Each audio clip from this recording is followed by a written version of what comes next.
नमस्कार दोस्तों, pro trading art में आपका स्वागत है। वेरिएबल डिक्लेरेशन में हम लोग नेक्स्ट पॉइंट पढ़ने वाले हैं टपल डिक्लेरेशंस का। ये भी बहुत इंपॉर्टेंट पॉइंट है, तो इसे समझना स्टार्ट करते हैं।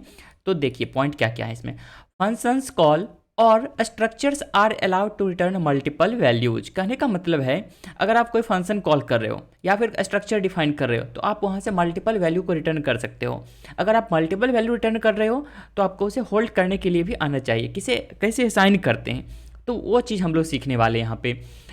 When we call them and want to store the values they return, a tuple declarations must be used, which is a comma separated set of one or more values enclosed in brackets। ठीक है ना। देखो मुझे ये समझ में नहीं आता, ये लोग जितना भी है ना जो डॉक्यूमेंटेशन लिखता है इसका, कोई भी प्रोग्रामिंग लैंग्वेज का, इतना कॉम्प्लिकेटेड इसको लिखने की क्या ज़रूरत है। सिंपल भाषा में लिख नहीं सकता है। चलो इसे मैं समझाता हूँ इन सभी का मतलब क्या है। This allows us to declare multiple variables simultaneously, यानी मल्टीपल वेरिएबल को हम लोग इस साइमल्टेनियसली असाइन कर सकते हैं। किस तरह से आप वो समझो। एक एग्जांपल लेते हैं।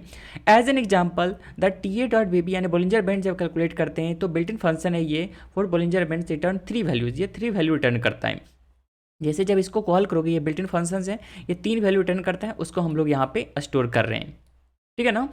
तो ये क्या कर रहा है, when we call them and want to store the values they return, यानी जब इसको कॉल करते हैं जो वैल्यू ये रिटर्न कर रहा है और इसको हमें स्टोर करना है तो tuple declaration must be use, यानी निश्चित रूप से हमें यहाँ पे टपल डिक्लेरेशन का यूज करना पड़ेगा।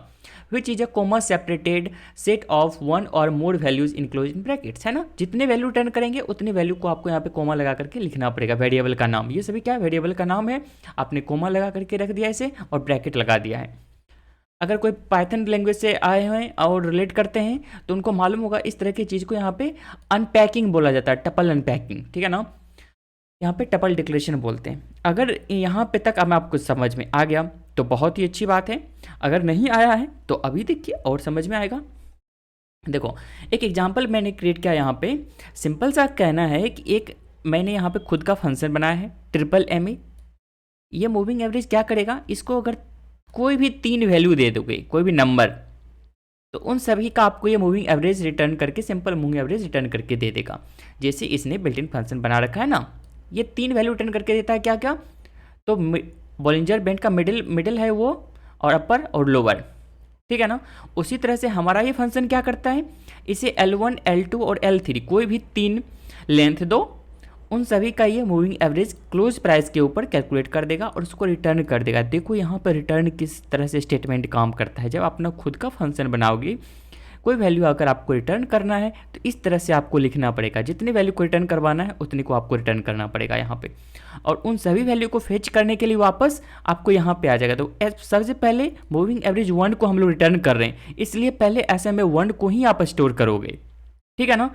सिक्वेंस मेंटेन रहना चाहिए। यहाँ पे ऐसे में 2 रिटर्न कर रहे हैं सेकेंड टाइम, इसलिए ऐसे में 2 लिखा है यहाँ पे, और यहाँ पे मूविंग एवरेज कौन, 3rd रिटर्न कर रहे हैं, इसलिए यहाँ पे 3rd लिखा हमने। अच्छा अब आप बोलोगे कि हमें तीनों नहीं चाहिए, हमें 2 ही चाहिए, तो भैया पहले आपने रिटर्न क्यों किया। अब आपको तीनों का तीनों रखना ही पड़ेगा। अगर आप तीनों नहीं रखते हो, अगर आप बोल देते हो इस तरह से ही चाहिए मुझे, 2 ही चाहिए, फिर तो आपको एरर देखने को मिलेगा। क्या एरर मिलेगा, टपल लेंथ्स आर डिफरेंट, यानी ये टपल लेंथ है वो क्या है, डिफरेंट है। एल वैल्यू यानी लेफ्ट वैल्यू क्या है, लेंथ इज 2, लेफ्ट वैल्यू का लेंथ आपने 2 डिफाइन किया है, जबकि राइट वैल्यू आर वैल्यू जो है लेंथ इज 3। ये 3 वैल्यू रिटर्न, 3 वैल्यू रिटर्न करके देता है यहाँ पे। ठीक है ना। तो आपने जितना रिटर्न किया है उतना तो आपको स्टोर करना ही पड़ेगा, चाहे जैसे करो आप, नहीं तो एरर आएगा। ठीक है ना। एरर क्या आएगा वो भी मैंने आपको दिखा दिया यहाँ पे। तो ये कहने का मतलब है कोई भी बिल्ट इन फंक्शन है या फिर हमारा खुद का फंक्शन है, यूजर डिफाइंड फंक्शन जिसे कहते हैं, वो सब हम लोग आगे सीखेंगे, अच्छे से बनाना सीखेंगे। ये सब क्या होता है, ये तो बहुत ही सिंपल एग्जांपल लिया हूँ मैं यहाँ पे, बहुत ही ज़्यादा कॉम्प्लिकेटेड हो सकता है। वो आपके सोच के ऊपर डिपेंड करता है कितना कॉम्प्लिकेटेड सोच सकते हो आप। और यहाँ पे सिंपल सा, अब इसको अब इसमें से जिसे यूज करना है आप उसे यूज करो ना। आप 3 में स्टोर कर लिए वो सही है, लेकिन हमें एक को ही प्लॉट करना है, सिर्फ एक को प्लॉट करेंगे। जिसे प्लॉट करना है, जहाँ प्लॉट करना है, उस तरह से हम लोग उसका यूज कर लिया करेंगे। तो ये है टपल डिक्लेरेशन, यानी कोई फंक्शन कोई स्ट्रक्चर कितने वैल्यू को रिटर्न करता है उसी सीक्वेंस में हमें उसको एक साथ स्टोर करके रख सकते हैं। यानी कि ये नहीं कि 3 जगह पे हम लोग इसे असाइन करें। ठीक है ना। ऐसे 3 मूविंग एवरेज ड्रॉ करना होता तो हमें इसके लिए 3 लाइन्स लिखने पड़ते। यहाँ पे एक लाइन में हमारा काम हो गया, एक यहाँ पे रिटर्न करके ये दे दिया फंक्शन पूरा। उसी तरह से ये एग्जाम्पल था। अब लगता है मुझे आपको कोई डाउट नहीं होगा, इसमें क्लियर समझ में आ गया होगा। अभी भी किसी तरह का डाउट है आप कमेंट करो, मैं हूँ उसके लिए, ठीक है ना। तो आई होप वीडियो अच्छा लगा आपको। अगर ऐसा है तो आप वीडियो को लाइक करिए और चैनल को सब्सक्राइब करके रखिए। पूरा सीरीज जारी है, आप फॉलो कर सकते हैं। अच्छा लग रहा है तो नो डाउट, अगर किसी भी तरह का सजेशन है आप कमेंट करो, मैं उस पर कोशिश करूँगा इम्प्रूव करने की। तो थैंक्स फॉर वॉचिंग।